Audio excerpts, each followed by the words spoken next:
Baby, hello, nakupenda sana.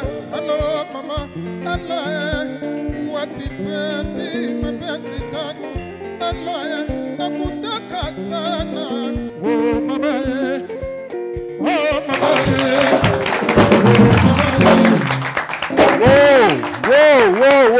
Whoa, Maze. Maze. Thank you for joining us for yet another classic episode of the show. I'm your host, Dr. Kingori.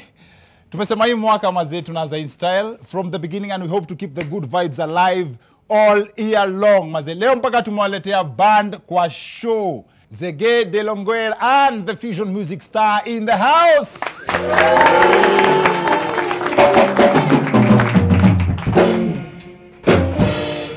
We also have a very interesting topic, kama kawaida. Like many of you have always wondered how foreigners get to join military ama army in other countries. Unasikia mtu ametoka Kenya ameingia US Army, kuna wase pia tunajua ameingia British Army. How do they do it? Kujitolea kupigwa kwa vita si yenu. Well, our guest for this episode is a gentleman who went straight from playing football in Kenya, applied, joined and served in the British Army, and is here to tell us all about the process, the experience and more. David Etale is in the house. Wazi. We'll be talking to him in a bit. Rose Muhando is back on the trends for the wrong reasons, Maze, again. She was on the trend list for this prayer request this week.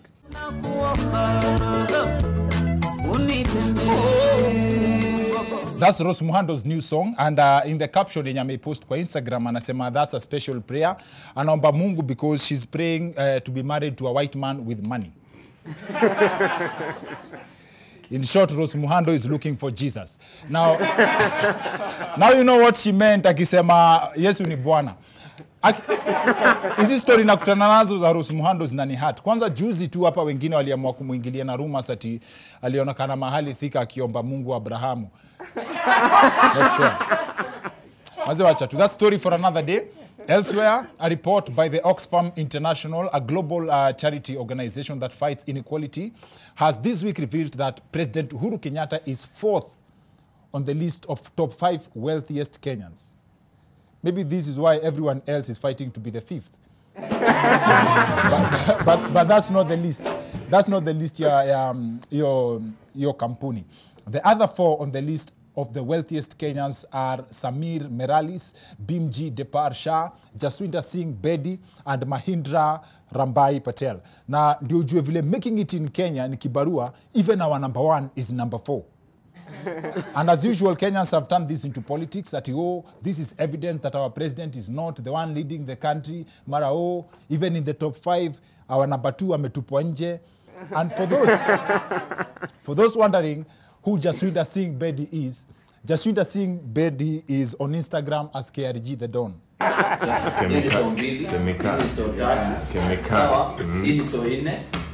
And hiyo basi alafu word has it that KRG angekuwa number 1 kwa hiyo list, hii video ama hiyo list ingeandikwa before birthday yake.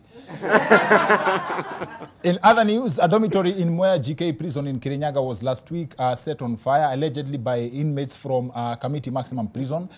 Maybe they were mad for being demoted. And it's reported that the firefighters were not able to put off the fire because the gates to the prison are narrow. If this is true, then tumekuwa tukidanganywa hizi miaka zote ati njia kwenda kwa moto ni pana. Now, when we did a show featuring ex-committee convicts Ndrendete na Kaploti, Ndrendete said that committee is hell. Maybe the prisoners were transferred from committee to Kirinyaga wakafika and they were like, how can we make a hell out of this place? What is missing in this prison? Then fire it was. Maybe they wanted to feel the heat. They used to be in a prison that is lit. Now, this week, CS George Magoha announced that politicians will not be allowed to send candidates success cards with their portraits. A very bad culture of politicians sending you success cards with their pictures in it. Destroy them. These are God's children, and they belong to Kenya. Can the politicians spare them? I'm not saying this because I despise any politician. You don't need my face if I'm wishing you a success card. Now for this I'm with CS Magoha maze. Si lazima uone picha ndio ujue hiyo success card imeandikwa na Oscar Sudi.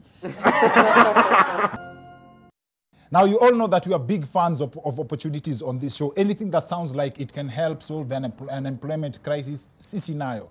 Now, the topic we chose for this episode is drawn from a combination of thirst for opportunities and the curiosity of the idea of joining an army in a foreign country. You do not want to miss this one. Our guest on this episode, mental health champion David Etale, joins us on the other end of this short commercial break for all the details you need to and how he managed to join the British Army as a Kenyan. See you guys in a bit.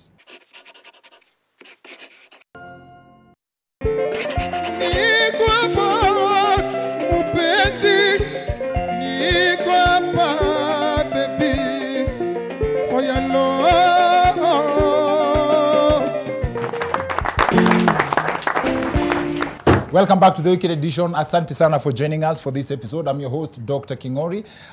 Show ya leo tunataka kuongelea the idea of joining military in another country, and our guest has two very special stories, but mainly mimi nilikuwa pia I've been so curious about both, but yenye probably acha niseme the main topic for our show this episode ni hiyo process ya kujoin military in a foreign countries, na najua hata nyinyi mko na maswali mob sana. So David Etale is in the house.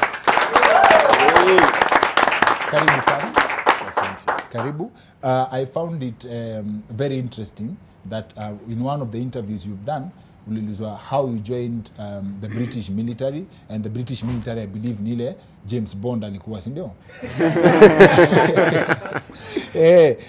You just joined by applying online, na ikakuwa hivyo. Most people don't believe that you can actually get an opportunity online and get through with it. How easy was it for you? For me, it wasn't easy because my first idea wasn't to join the British Army. Okay. I joined the British Army because of the circumstances that found me at that particular moment in time. Yeah. I was a professional footballer. I played for Kenya Commercial Bank. I was playing for Tusker Football Club. In fact, we had just played an Africa Champions League match. The day I was approached by a cop here in Kenya about his cousin who had joined the British Army. But now, the reason why he told me that is because when I was playing football, I was still a matatu driver, part-time, and I was skipping guns for thieves on the side. So when their names started popping out, my name popped up too. And this guy who was a cop, he was a very good friend of mine. He knew me, and he knew the type of person I was. He knew I was doing that because I was desperate to make money. I was very young, and that's something that I do regret what I was doing.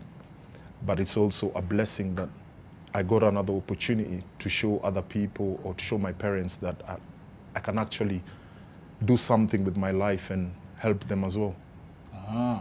But it takes a special kind of spirit. Najua kuna mtu anawatch, maze, so all our thieves can join the British Army. So everyone that grabs a gun has a chance to chart a different course in life. I will talk about my experience about what I was doing at that particular moment in time. I was trying to make a living and earning money in all ways. Remember, when I was playing for Kenya Commercial Bank, when you win, you get 800 shillings. When you draw, you get 400 shillings. Every day, you get 50 shillings, right? When you lose, you don't get anything. How much did you charge for just keeping the bag? Ni kitambo sana. We are three governments after. So for me, walikuwa wananipatia 35,000 per day. Anytime wanakuja kuchukua, they give me 35,000. Whoa. Yeah. 2005. Yeah. Did you know the risks that you are taking by keeping the guns then? I didn't know because I was young. All I cared about was the money. In 2005, if you kept the guns like 100 times, let's say within 1 year, you have a house. Did you fall in the class of poverty then? When you're getting money in a way that you're not illegally, for me, that money doesn't stay. As an expert in counseling and talking to people, what do you say to that gentleman watching us right now anajiambia, mimi nikilipo 35k nitainvest. Nikieka hizo bunduki kama 50 times, imenitosha kununua kashamba, alafu niache. What do you say to that person? No, to be honest, I would say to that person not to even think about that at all. Try and find something legit to do. Don't do what you're seeing other people doing. Don't do what I did. Because at the end of the day, you can still save with as little as you have. So what was the process like for you to join the army? As in, yes, you were advised. Yeah. What are the steps you followed to find yourself? They didn't do a background check, say, with the Kenyan police in that case? No, they didn't do a background check. But remember, during that time when I was applying, 2004, 2003, 2004, 2005, 2006, all the way up to around 2013, that's when Iraq and Afghanistan was really hot. And so they needed courage. They needed not courage, they needed to add numbers because people were dying left, right, and center during the wars back in Iraq and Afghanistan. So because the British colonized Kenya and all the Commonwealth countries, they were allowing us to apply and you join. But for me now, it was quite quickly because the documents that I sent, they saw that I was a footballer, so that means they knew I was physically fit. Oh, yes. Yeah, yes. and you have to send your medical as well. Yes. And then I had to send my good conduct. But now my good conduct, since I was an armory keeping things for thieves, they didn't do a background check. Because now my name hadn't popped up in the system. Okay. Yeah. Okay. So like they took you from the football pitch to Iraq direct. As in when you signed up, you signed up from shooting and scoring goals, and then sasa one moment then. Once you finish training, that's your soldier now. They send you to wherever you're supposed to be. And since I joined an infantry battalion, yes, in Iraq straight away, you go 7 months, come back, then Afghanistan again.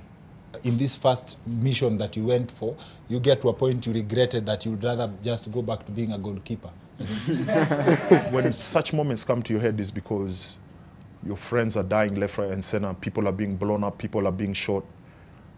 You have to make sure that when you're doing the patrol, you block your emotions and feelings. You make sure that person gets to the HLS now where he's going to be picked up, taken somewhere else, and then you continue the patrol. So like nothing happened. So those moments are the ones that you start thinking, why did I sign up for this? But at the same time, if you start thinking, like someone like me was thinking, I would rather do this job than go back to Kenya, where I knew a situation was arising. People being shot left, right, and center. This is every day for 7 months. Yeah, these are things that happen. They can even happen in front of your gate before even you go for patrol. And at that time, you are dealing with Osama directly. That time, Osama was still alive, yes. So he was conducting everything like normal. Yes. So you have to face the Taliban whether you like it or not. Sometimes you get ambushed. Now you have to start thinking about your training skills, how you're going to get out from that situation. Were you qualified to join the Kenya Army after you've served in the British Army? No, you're not, because they are two different countries. And both of them, they have two different laws on how people are supposed to join their army.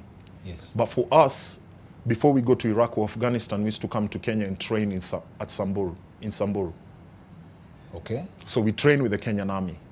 So yes. Whatever we do, we try and teach them so that even them, when they're going either to Somalia or wherever they get deployed to, they can also use our skills, you know, when they're out there to try and save their lives, to protect their brothers and sisters who are beside them. You're working for a different country, yes, and then there comes an issue between that country and your country.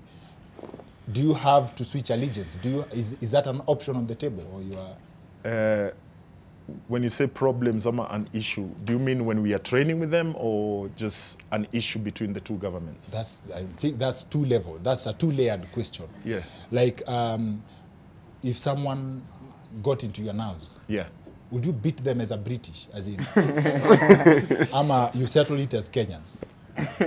You know, that's different because I've never been into that situation.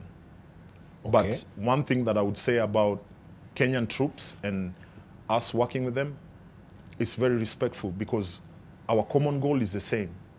We are training to go to a war. So this is your brother. So let's say if I fight with you right now and we go to Afghanistan and there's a situation, you might save my life. Yeah. So I have to look at it in two ways. Yes. So for me, such things wouldn't happen. Yes. You'd have disagreements and arguments. Maybe if you are supposed to shoot 12 o'clock or 2 o'clock or 11 o'clock or 9 o'clock, and maybe someone makes a mistake, you would tell them, look, this is how, try and aim your rifle this way. You know, those arguments are there, but I don't think it would get to a point where now you start fighting face, because you never know who's going to save your life at the end of the day. It's interesting that you use the clock for shooting. And knowing Africans and keeping time, how was it training? It was... would you tell someone 12 o'clock and they shoot 12:30? But anyway, that's another note. Yeah, you know, using the clock is when you identify the enemy. When you identify the enemy, if I look straight in front of you, I would say that's 12 o'clock. If you're to my right, I would estimate either 1 o'clock or 2 o'clock. You know, those are the time. Yeah. So you use the clock. So those are the terms that we just use. But so you have to be specific. You can't go like, hey guys, lunchtime, as in you. No. You So have to. You can't.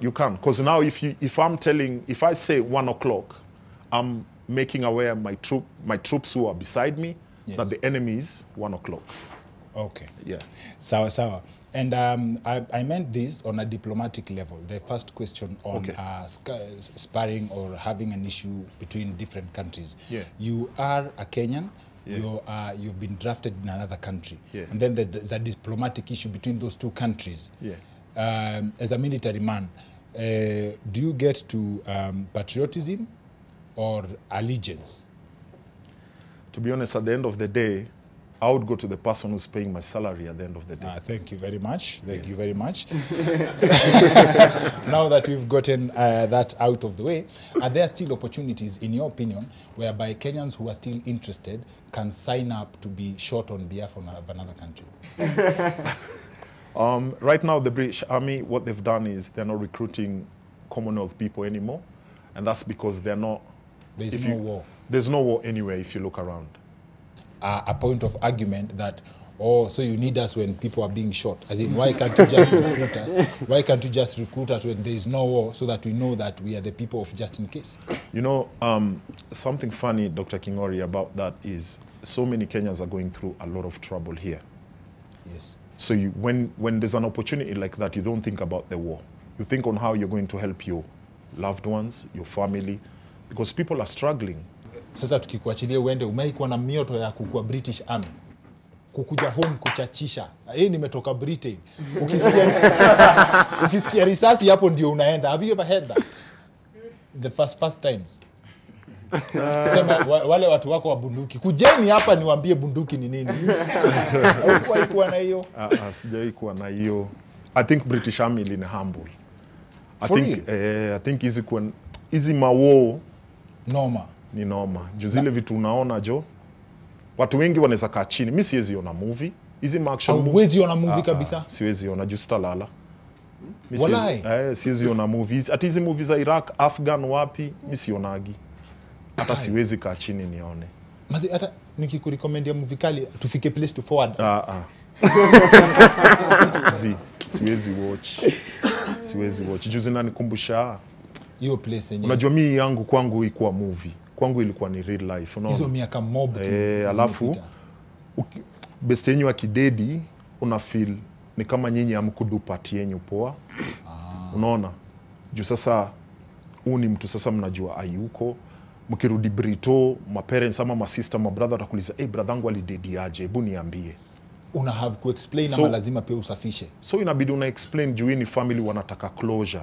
Sa hiyo tu kudeal nayo is already tough enough. So niambie mimi sasa nikae nianze kuona movie, alafu niko na hiyo PTSD na nisumbua, siwezi lala poa. So inabidi yani inakuwa niko tu on the edge kila wakati. Hata after hizo miaka zote ulitoka military, Nilitoka military kabisa. Which year? After medical kila kitu kuisha 2017. 2017. But Iraq ulikuwa huko ma 204 Hizo tunaongea juu ya 2008. 208. But mpaka sai over 10 years later bado ina affect Hiyo ndo nilikuwa nakwambia, like if there's one thing that joining the military does to you, you'll be trained to go to war, but you'll not be trained on how to come back home. noma sana. Hiyo utawahi trainiwa. So kama mimi niko na psychiatrist ananipigia simu hata kama nimetoka military 3 times a week hata nikiwa hapa Kenya. So yeye ni kunipigia na kunijulia hali, Davey ulalaje, uliota hizi vitu. So them they are there to manage your PTSD. PTSD kwangu haitawaisha. Hiyo ni kitu ndaishi nao for the rest of my life.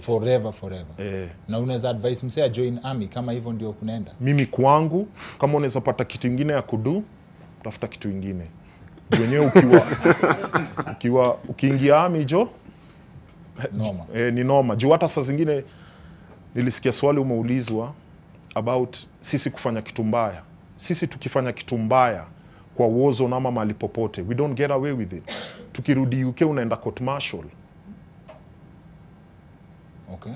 Juu kuna story UK best aliona best yake kimado na Mataliban na yeye mwenyewe Taliban amesarenda na kamada. Huo msee ilibidi ameenda court martial, alishikwa. Bro, you wanna tell me that you are in a war zone and then you see a Taliban shooting your friend, alafu wa surrender, they surrender, you can't shoot them? You can't. Watch hata hivyo. If you see a Taliban and he's put his weapon on the ground, you have no right to shoot that person. Hata kama they just shot someone you know? Yes, because we have something called an CAD Alpha rules zetu si upewa tunekaga kwa mfuko. Ukiona Taliban akona weapon na ameka chini na aje kupointia, you can't take them out. So they can shoot like this. Hiyo sasa unaona yako ni ya movie. Nimeingia kwa sinema sana. Umeingia kwa sinema. Nimeingia na sasa hizo must haki ya nani wewe? Hizo split second decision. Ini ya mwisho kabisa. Split second decisions. Acha nikuulize ya movie alafu wewe tuambie. Wewe usema you cannot leave anyone behind. That is true.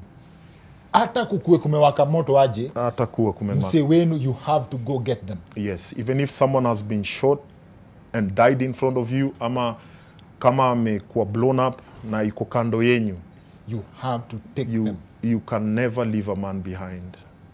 That's our policy. You have to take them. Even if your assessment shows that your life is at risk too. Even if my life is at risk too, I'll make sure I deal with whatever is trying to put my life at risk. Then take your... And then attend to my brother or my sister. So we can never leave them behind. That is just something that is in us. And I think it's also in me, naturally, right now. If I see a brother struggling in life right now, siwezi kuachilia. Na juu hiyo story, nitakurekomendia movie moja ya British military. Haina mabunduki kabisa. I swear haina. Hata kama iko na fair staki. Wazi, wapi makofi ya David Kale? Hapo sawa. Wapi makofi ya Zege de Longuer and the Fusion Music Star? Asante sana. Wapi makofi ya pia I'd really like to appreciate the team that has made this possible from behind the scenes. Coach Tom Daktari, our director Mark Ndome, tunamuitanga Under the Dome. Na Esther na Jane pia nimeona Jane hapa kwenye Jane ako sawa, Regan ndio ako sound leo. Regan Mekenye, ule hata ongeangi na hata sijui alijipataje kwa stories za sound. Maze Regan aongeangi maze. Kila mtu mwenye amemekisho possible, Rudia Sibota maze kwenye vision mixing. Kila mtu asanteni sana. Until next week, see you next time. My name is Dr. Kingori.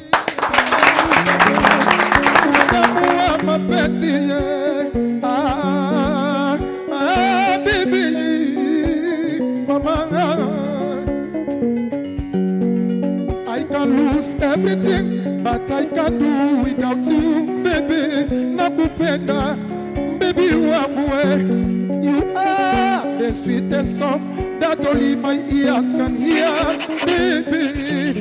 Uzu salanga madi, ile unanipenda.